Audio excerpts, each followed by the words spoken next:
எல்லார் வாழ்க்கையிலும் போராட்டம் உண்டு. எல்லார் வாழ்க்கையிலும் வேதனை உண்டு. ஆனால் அவைகளை மேற்கொள்வதற்கு, அவைகளை ஜெயிப்பதற்கு கர்த்தர் நமக்கு பலனை கொடுக்கிறார்.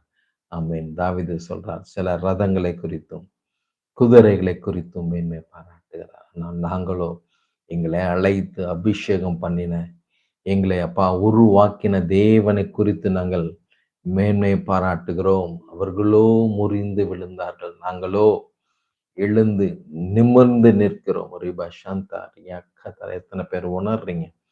கர்த்தர் என்னோடு கூட பேசிக் கொண்டே இருக்கிறார். ஆவியானுடைய வசனம், அவனுடைய வார்த்தை என்னோடு கூட பேசிக் கொண்டிருக்கிறது. ரிபா சாந்தா ரியா கத்தரா. பா நன்றி, நன்றி. ஒவ்வொரு தேவ பிள்ளைகளையும் பா பேர் சொல்லி அழைத்திருக்கிறீங்கப்பா. ஒவ்வொருத்தருக்கும் தரிசனத்தை வைத்திருக்கிறீங்க. ஒவ்வொருத்தர் மேலும் அப்பா நீ கிருபையை வைத்திருக்கிறீங்க. அதை பெற்றுக்கொண்டு